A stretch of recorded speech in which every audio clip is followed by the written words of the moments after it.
Hola a todos, tengan un excelente día. Mi nombre es Raúl Gutiérrez Quispe, soy licenciado en bioimagenología. Voy a dar el tema de resonancia magnética de rodilla y su anatomía. Doy un agradecimiento a Solarem, la Sociedad Latinoamericana de Resonancia Magnética, por permitirme dar esta ponencia y poder compartir conocimientos.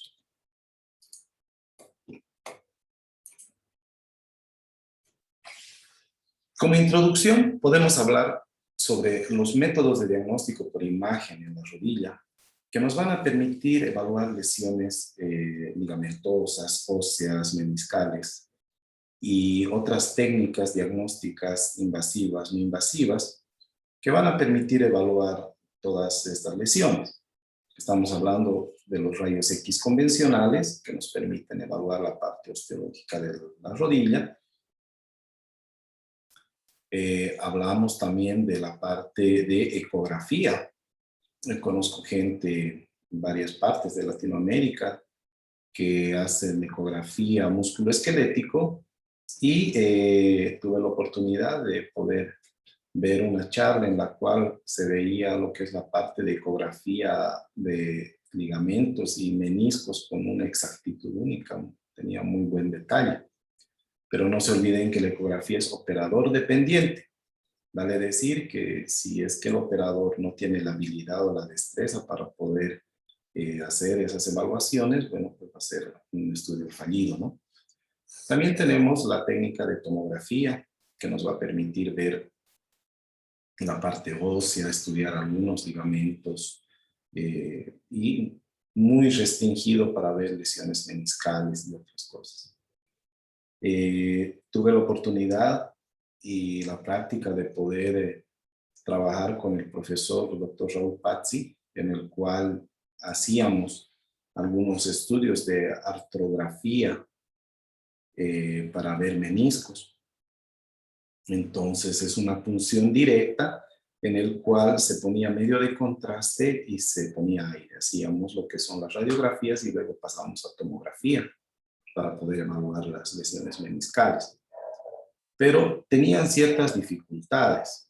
Uno con pacientes un poco robustos, pacientes obesos.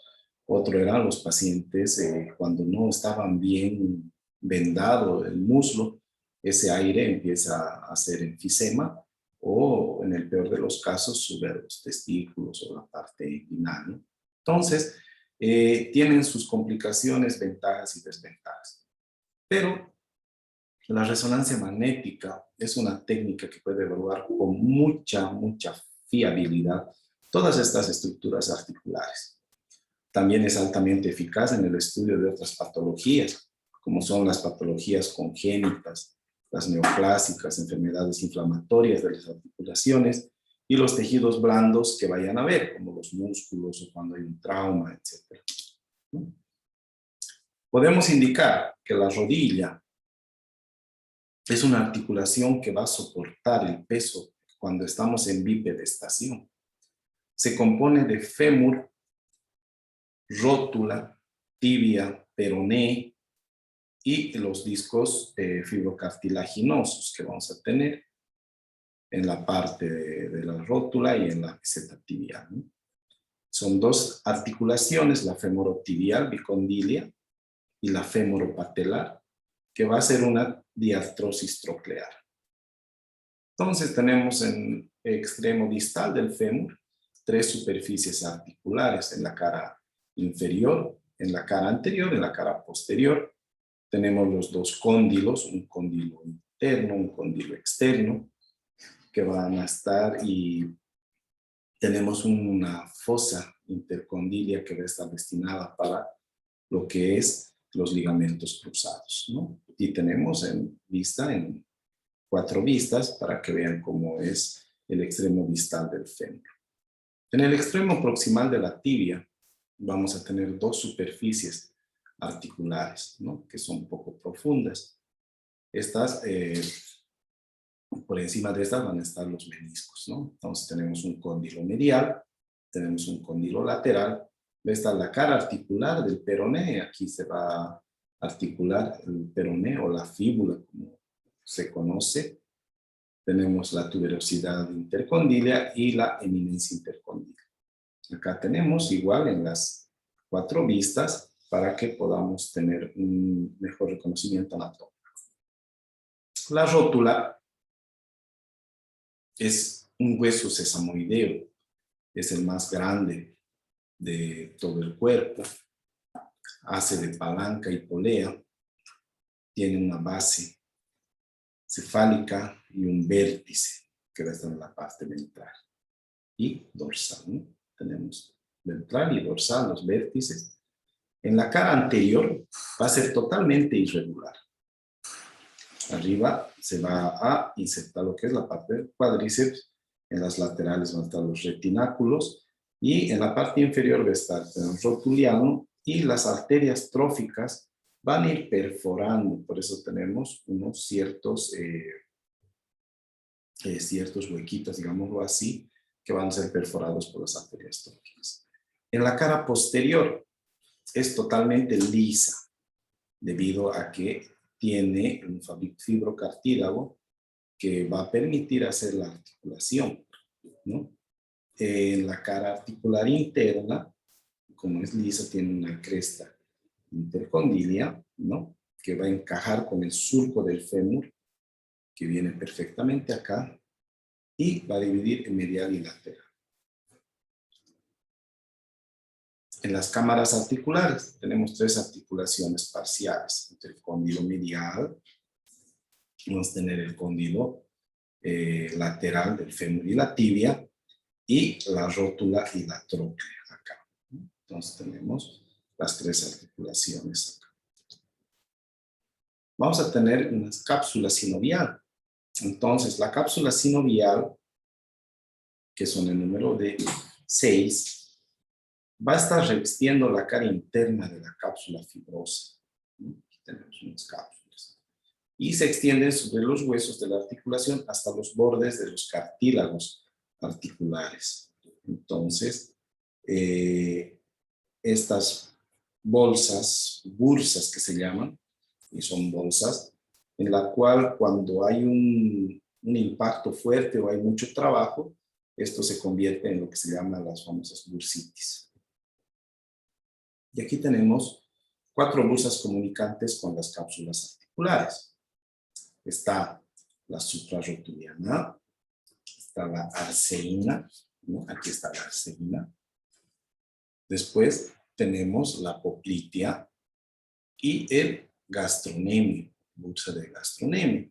Es muy famosa esta bursa del gastronemio porque produce mucho dolor y va a estar en relación con la famosa lesión en pata de ganso, ¿no? Que muchos lo deben conocer y si no, lo vamos a ver en los siguientes diapositivas.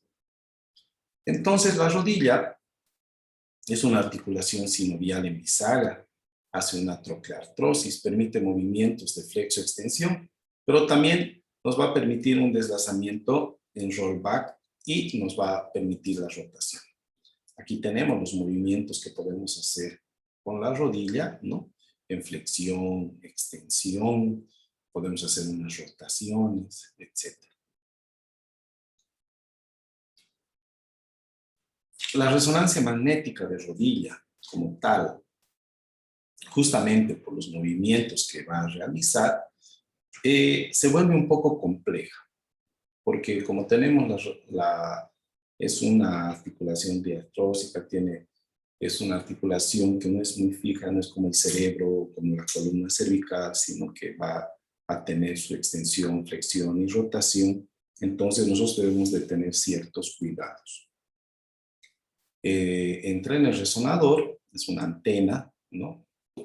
Y más o menos lo que vamos a hacer son las antenas de rodilla, generalmente son antenas de superficie, son similares a estas con las que trabajo.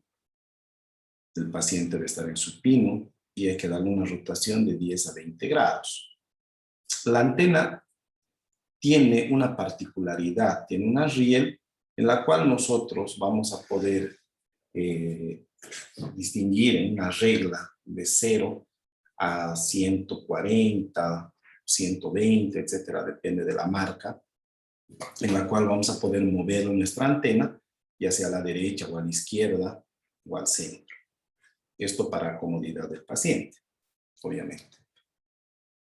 También podemos utilizar las antenas flexibles cuando nosotros tiene una rodilla bastante hinchada, bastante dematizada. Nosotros utilizamos esta antena porque no ingresa, está tan hinchada que no va a ingresar en este paciente. O pacientes con mucho sobrepeso, ¿no? Pacientes que pesan 150 kilos y aparte que han tenido una lesión acá en la ciudad de Santa Cruz, ahí se maneja mucha moto, entonces hay pacientes y se maneja bicicleta también, y entonces hay algunas imprudencias que producen lesiones de la rodilla. Entonces nosotros a veces nos vemos forzados a utilizar esta antena porque el paciente no entra en la antena específica de rodilla. Podemos utilizar el Stala-Flex en pacientes obesos o cuando no se dispone de una antena dedicada o en algún momento que empieza a fallar la antena, entonces nosotros podemos utilizar esta antena Flex. La posición del paciente tiene que estar cómodo. Es importante que tenga una cierta angulación. Se puede acomodar con unas bolsas de arena, ¿no? Está en el cúbito dorsal, se le ponen unas bolsas de arena o los fijadores que vienen con el equipo. Pero lo más importante es que el paciente tiene que estar lo más al isocentro posible, ¿no? Tenemos que tratar de que el paciente esté con la rodilla, todo lo que es el muslo, la pierna, todo lo que es desde el tobillo hasta la cadera, que haga una línea recta para que tengamos una mejor posición y no tengamos mucha variación de la parte anatómica. A veces los pacientes se mueve a un costado la antena y se acomoda mal, entonces es más complejo realizar ese tipo de estudios, tanto para la planificación como para poder realizar el estudio. Aquí tenemos el paciente netamente en el isocentro del equipo, como debería de verse. Cuando la antena está al isocentro, o nuestro objeto debe estar al isocentro del resonador magnético, nosotros vamos a tener mayor homogeneidad en lo que es la imagen. Entonces, tratamos de que siempre esté en el isocentro. En unos casos lo ponen de un extremo para, ya sea para la rodilla derecha o la izquierda, lo mueven al otro lado, ¿no? Derecha, izquierda. Y queda más o menos así. El paciente debe estar de esta forma. Pero también hay que tener ciertas consideraciones. Tenemos que tratar, si es que nuestra antena quedara lateralizada, tenemos que tratar que toda la cadera esté en una sola línea para poder tener una línea y así poder tener una mejor evaluación de la rodilla. Entonces, cuando tenemos una imagen en el isocentro, tenemos nuestra rodilla en el isocentro, nuestras localizadoras van a ser muy similares a estas. Pero cuando lo tenemos en un extremo, generalmente nuestras localizadoras van a estar igual oblicuadas, no van a estar adecuadamente, ¿no? La diferencia para hacer la planificación de lo que es una rodilla, vamos a tener, para hacer las axiales, por ejemplo, entonces no vamos a tener mayor dificultad. Acá sí vamos a tener una dificultad, vamos a tener que oblicuar, por ende vamos a tener que igual oblicuar todo. Y eso dificulta un poco en lo que es el trabajo del tecnólogo, ¿no? Entonces, por ende, también igual el paciente nos debe colaborar y nosotros debemos de acomodar al paciente.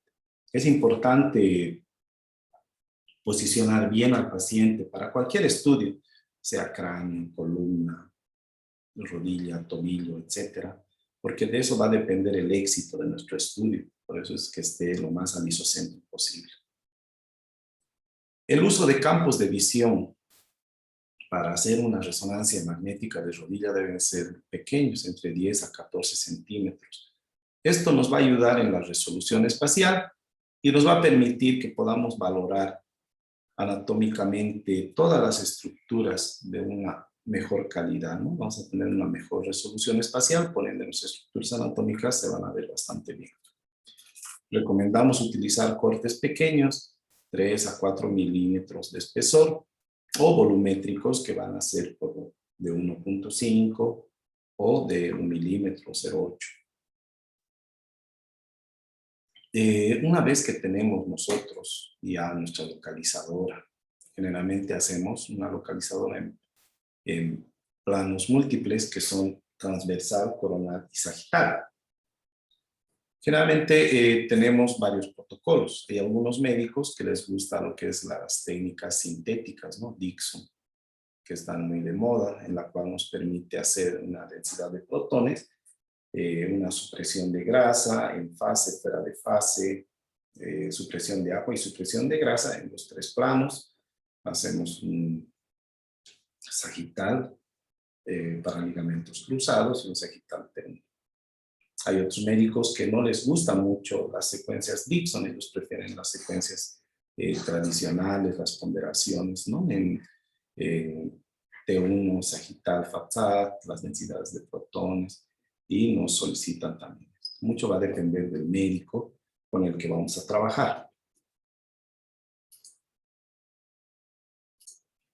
Cuando nosotros ya en el servicio conocemos con qué médico vamos a trabajar, hay centros que trabajan con un solo médico, hay centros que trabajan con más de 2 o 3 médicos, entonces uno ya se adecúa al trabajo del médico.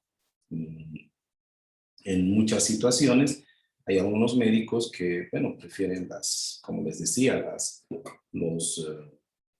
las secuencias convencionales.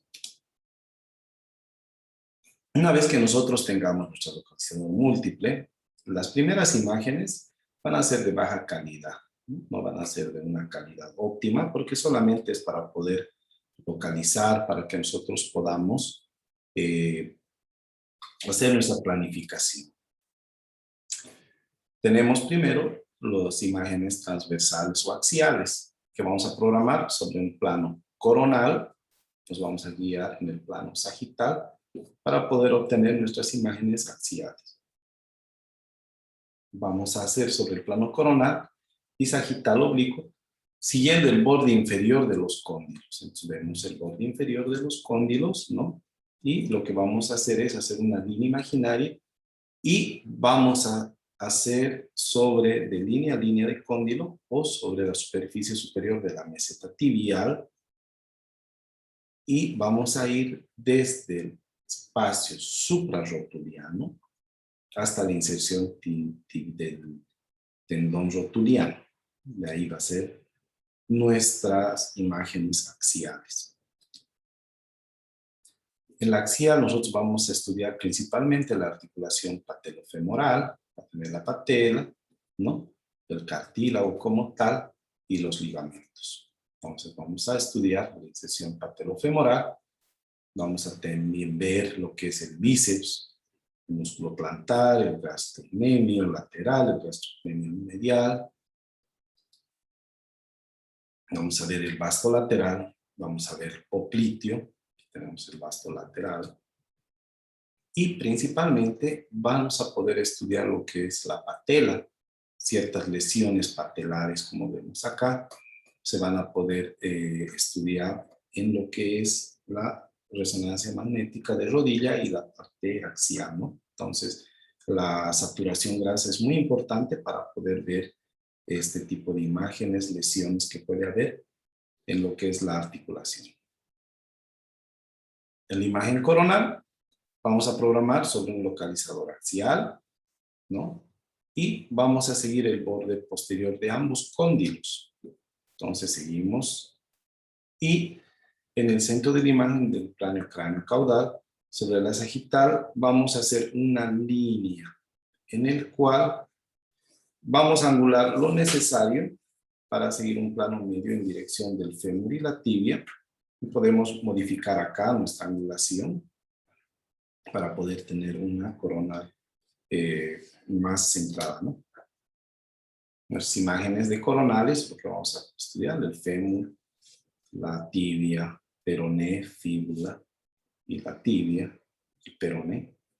Vamos a ver el ligamento colateral y el mediano, los colaterales. Vamos a ver parte de los meniscos, ligamento cruzado,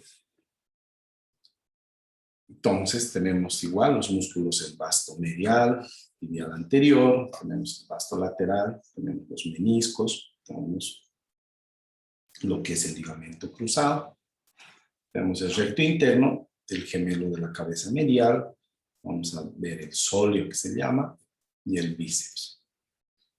También tenemos el bíceps femoral, tenemos el sartorio, el recto interno y el semimembranoso. Estos tres van juntos, ¿no? Siempre van a estar juntos y van a terminar para hacer, se unen al final para hacer lo que se llama la pata de ganso. En el sagital, nosotros vamos a programar sobre el localizador axial, ¿no? Que tenemos acá. Tenemos aquí un localizador axial siguiendo el borde interno del cóndilo hasta el borde externo. Vamos a tener el cóndilo interno al externo. Y vamos a incluir, al incluir ambos cóndilos, tenemos que igual encuadrar lo que es en nuestra imagen sagital y en nuestra imagen coronal. Tenemos acá una variante con angulaciones referente a los cóndilos. Hay algunos médicos, va a depender mucho de los médicos, ¿no? Del médico radiólogo con el que nosotros vayamos a trabajar. Unos médicos les gusta con angulación de cóndilo a cóndilo y otros que vamos a trabajar con angulación en relación al surco intercondilio, en el cual nos va a dar una angulación de acuerdo a la rodilla. Entonces va a depender la angulación mucho de cómo trabajemos con los médicos radiólogos. Acá tenemos más o menos una imagen sagital, en la cual yo ponía esta imagen justamente porque nosotros, para poder diferenciar cuál es interno, cuál es externo, debemos de ver, comparar con lo que se llama la forma del palo de golf o la copa, ¿no? Entonces, para que nosotros sepamos cuál es medial, cuál es interno, entonces tenemos un pequeño menú técnico en el cual nos permite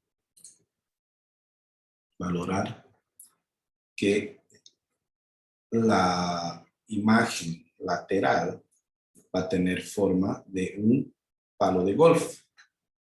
Y cuando nosotros veamos una imagen en forma de copa, estamos en la región medial, en la parte sagital. Entonces, tenemos la porción lateral y la porción medial.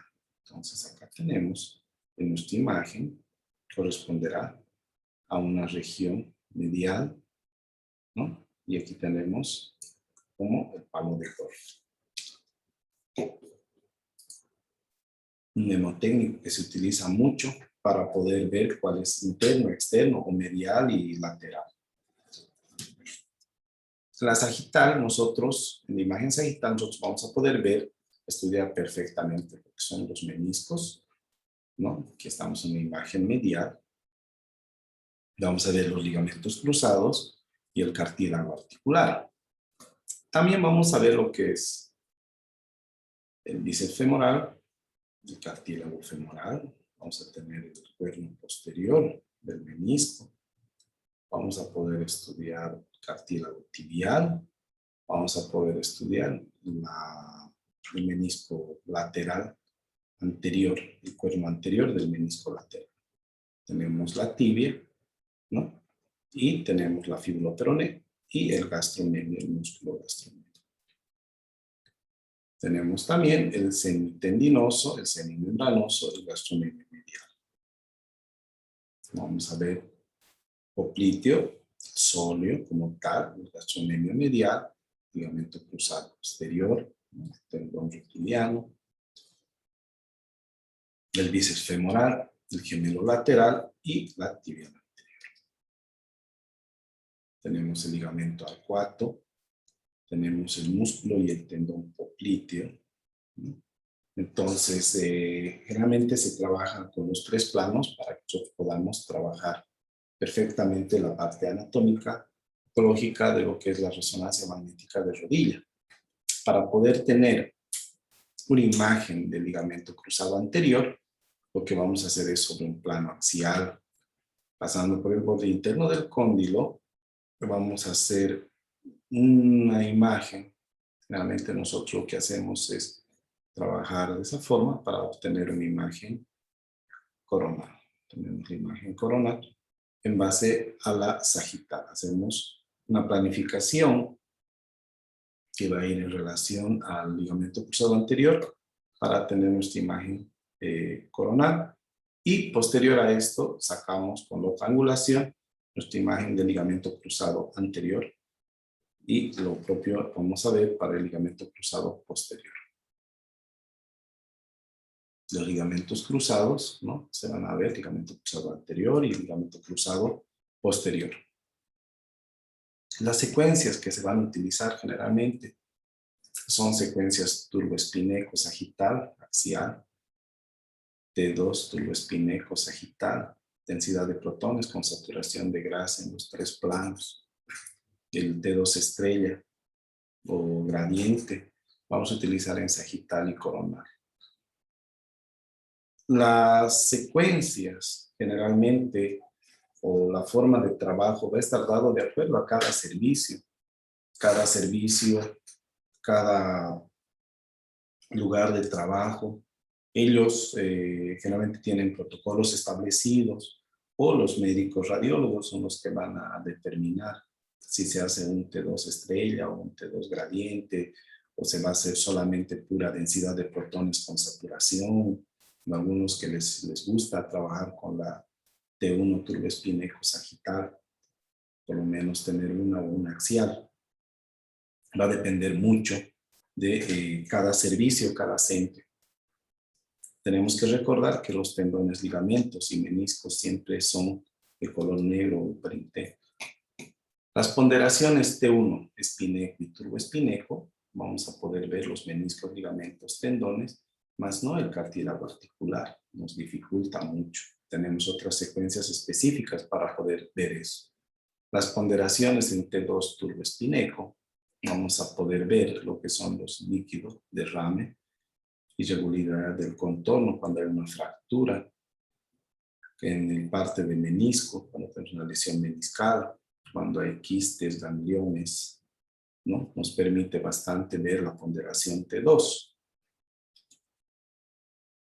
La ponderación densidad de protones en FATSAC nos va a permitir ver igual lo que son una fractura, ¿no? Aquí tenemos una fractura, edema, contusión.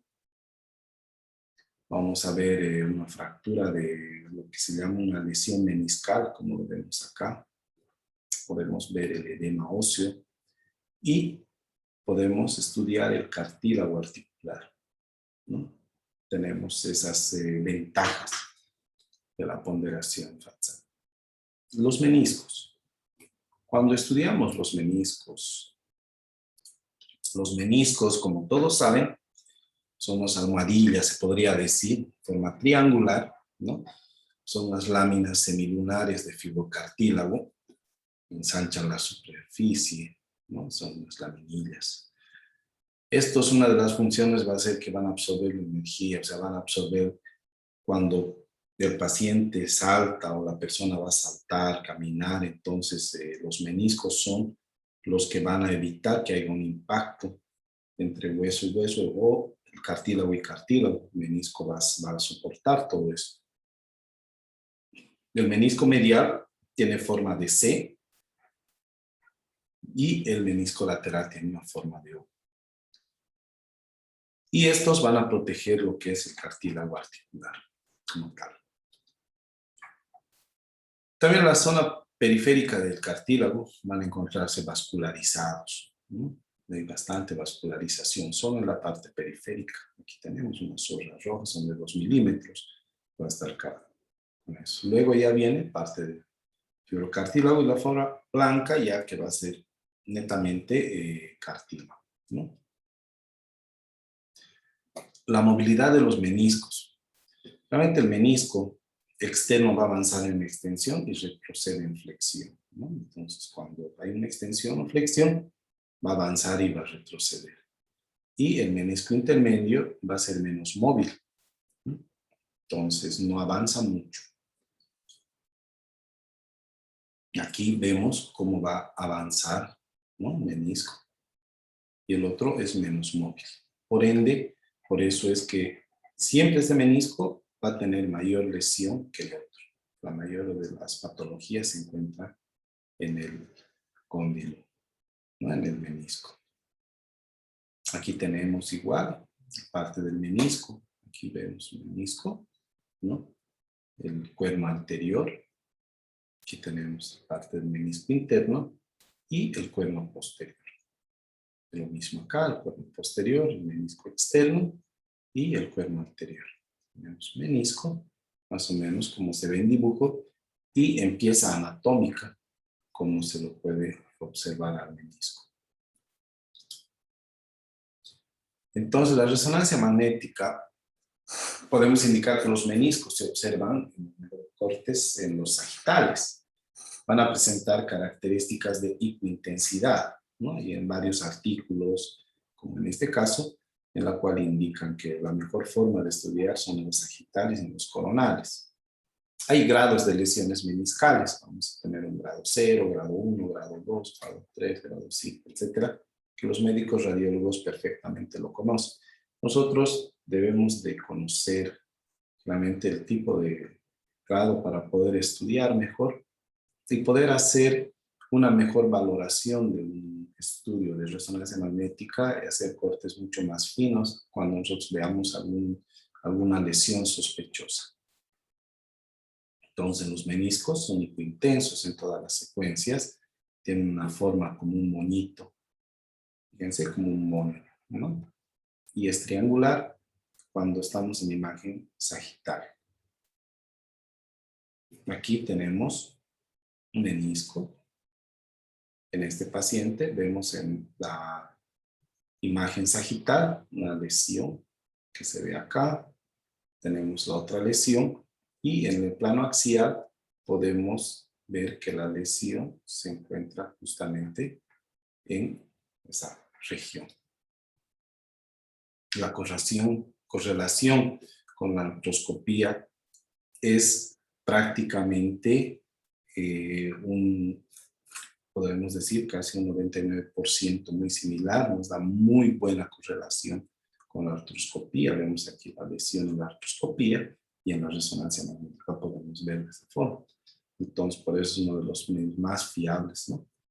En un resonador de 1.5 teslas vemos lesiones del cartílago y en uno de 3 teslas vamos a ver mucho mejor, ya son ultracampo, son imágenes ya muy espectaculares, podríamos decirlo, y que pocos centros tienen acceso a este tipo de equipamiento.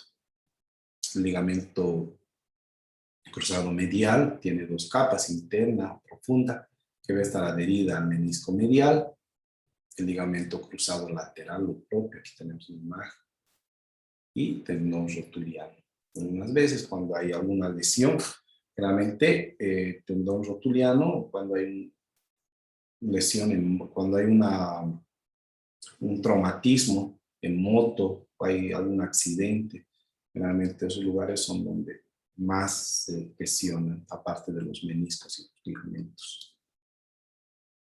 Para el cartílago articular, una radiografía, aquí vemos, de forma muy indirecta tal vez, el periósteo, pero en la resonancia magnética tenemos un excelente contraste. Tenemos un buen contraste y visualización de los tejidos circundantes, y en la resonancia de alta resolución vamos a detectar los cambios morfológicos, ¿no? Hay unos estudios de Cartigram que se denominan, que son los programas, unos softwares en el cual se hace el estudio de Cartigram. Nosotros podemos valorar cómo está el cartílago, lo que es la patela y lo que es la parte articular. Las ponderaciones T1, cuando tenemos un espíneco turboespíneco T1, finalmente no vamos a poder valorar lo que es el cartílago como tal. Para eso nosotros utilizamos las secuencias SP, GR con supresión de grasa o un gradiente de eco, en la cual vamos a poder valorar perfectamente lo que son el cartílago y meniscos, ¿no? Y también cuando hay unas contusiones o lesiones óseas. Pero en las T1, las ponderaciones T1, espineco, turboespineco, es prácticamente no se lo puede ver, pero sí nos permite valorar anatómicamente el hueso. Aquí tenemos un T1 con SPGR en sagital, facial y en axial. Fíjense cómo podemos valorar lo que es el cartílago, ¿no? Son gradientes de eco con la cual nosotros podemos valorar bastante bien lo que es el cartílago y meniscos. Aquí tenemos la densidad de protones. T2 pesado, aquí podemos ver una lesión por un trauma, etcétera, pero igual nos permite valorar los meniscos, vamos a poder valorar algo de lo que son los cartílagos, pero principalmente los meniscos vamos a poder ver con la densidad de protones con supresión de grasa, como es en este caso, para suprimir la grasa. Hemos hablado mucho de la famosa lesión de pata de ganso, es otra de las lesiones muy frecuentes. Se llama justamente pata de ganso porque en la terminación parece igual que una pata de ganso, ¿no? En este lugar, que va a estar conformado por el recto interno, como está acá, ¿no?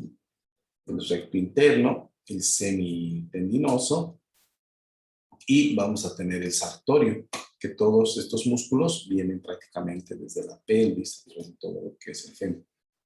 Entonces, el músculo semitendinoso, el músculo gracil o recto interno, y el sartorio, al hacer la inserción de los tres músculos, forman lo que es la pata de ganso. Entonces, la pata de ganso generalmente presenta ciertas lesiones, como lo vemos en las imágenes axiales, sagitales. Es importante que nosotros hagamos la adquisición de los cortes sagitales de extremo a extremo para poder tener bien esta lesión y poder estudiar, y así el médico radiólogo pueda dar un diagnóstico bastante certero. Bueno, nuevamente agradezco a Solarem por darme la oportunidad de haber podido compartir conocimientos, y ahí tiene mi correo electrónico para cualquier duda. Muchas gracias, que tengan un excelente día.